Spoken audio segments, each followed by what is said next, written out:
आग्रह करता हूँ एडवोकेट आईआर सिंह जी आए और अपने विचार प्रस्तुत करें। भाइयों, मेरा सभी भाइयों के लिए जय भीम, नमो बुद्धाय, जय वाल्मीकि और जय गुरु रविदास।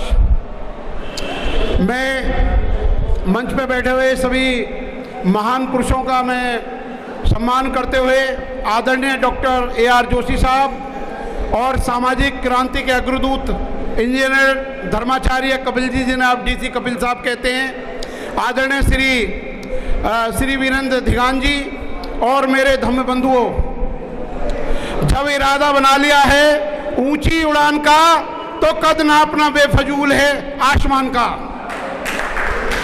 परिंदे परों से नहीं बल्कि हौसलों से उड़ा करते हैं।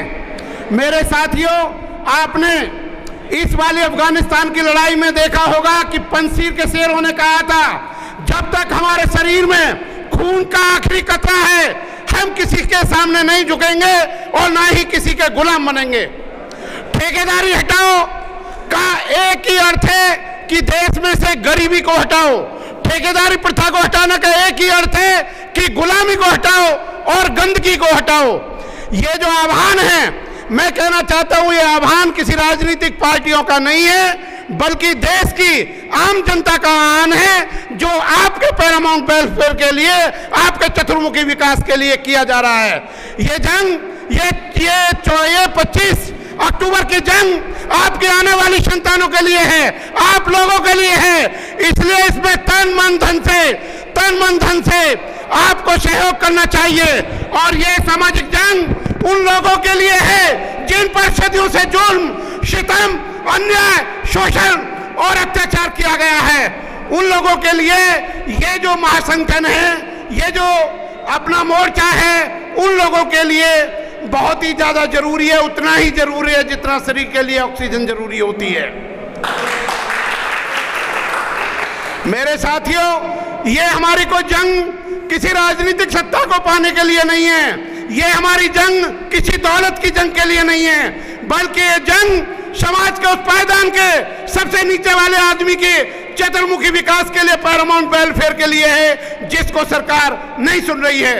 बाइबल में एक कथन आता है, a man can not live the bread alone, कि एक इंसान केवल रोटी के सहारे जिंदा नहीं रह सकता। उस इंसान को सम्मान चाहिए, रेस्पेक्ट चाहिए और उसे अपने विकास के लिए वो सब चीज चाहिए जो एक इस प्रजातांत्रिक देश के लिए जरूरी है। मैं आपको कहना चाहता हूं कि सरकार ने जो फ्री और बिजली दी है, बिजली और पानी, लेकिन कोई सरकारी स्थायी रोजगार आप लोगों को नहीं दिया है। आपकी तरक्की सरकारी स्थायी नौकरियों से होगी, रिजर्वेशन के लागू होने से होगी। और रिजर्वेशन कोई भीख नहीं, हम लोगों का वो फंडामेंटल राइट है, कॉन्स्टिट्यूशनल राइट से, लीगल राइट से, जो हमारी धन और संपत्ति जीत ली। तो मैं 1900 जो बाबा साहब की 1940 में बुक आई थी, दी पार्टीशन ऑफ पाकिस्तान वाले में, पार्टीशन ऑफ उसके बुक में, पार्टीशन ऑफ इंडिया वाले पार्ट में, मैं कहना चाहूंगा कि हर कीमत पर आपको जुल्म करने वाली सरकारों को रोकना है। हर कीमत पे आपको स्थायी सरकारी नौकरी न देने वाली सरकार को रोकना है। और आदरणीय डॉक्टर AR जोशी साहब की जो उनका जो स्टेटस है वो किसी पॉलिटिकल पार्टी से नहीं है, बल्कि सेकुलर इमेज का स्टेटस है, उनका सेकुलर स्टेट का है और किसी एक विशेष जाति का नहीं है। इसलिए विभिन्न जातियों से एडवोकेट्स वगैरह सब लोग आए हैं और ये हमारे विकास के लिए बहुत जरूरी है। हमने नदी को पार कर लिया है, हम सिर्फ किनारे पे खड़े हैं। 25 तारीख को एक कदम आगे बढ़ाना है। इसलिए भाइयों, मैं आपको कहना चाहता हूं कि आप ये देख लें कि ये सरकार की जो नीति है कि बच्चे खजूर में और अंडे बबूल में, जो सरकार की नीति है कि बच्चे खजूर में और अंडे बबूल में। अरे शासन तो आप हमारी वोटों से कर रहे हो, लेकिन भला दूसरे लोगों का कर रहे हो, ये अब चलने वाला नहीं है।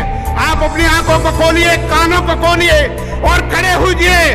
दुनिया इससे आकाश की बदलियों से निकलकर कोई फरिश्ता आपकी गुलामी को खत्म करने के लिए नहीं आएगा। आपको अपना भला 25 अक्टूबर को स्वयं करना होगा। इसलिए 25 अक्टूबर में आपकी जरूरत है और आप 1965 के उस आंदोलन को देखिए जब बीबी मौर्य साहब ने आंदोलन समाज का करा था, वो उसी प्रकार का आंदोलन है। 500 महिलाओं के बच्चे जेल में हुए थे। आपकी मूर्ति पार्लियामेंट में वो 1965 के आंदोलन में लगी थी। आपके स्थायी नौकरियां, बैंकों का नेशनलाइजेशन, वो सब उससे हुआ था। इसलिए ये देश का जो सामाजिक आंदोलन है, ये आपकी मुक्ति का मार्ग है और आप पर जो जुल्म सितम अन्याय हो रहा है, इसे खत्म करने का यही रास्ता है। और अंत में मैं अपनी बात करके खत्म करूंगा, टाइम कम है, कि नदी को बहने के लिए किसी पथ की जरूरत नहीं होती, सत्य को कहने के लिए किसी शपथ की जरूरत नहीं होती।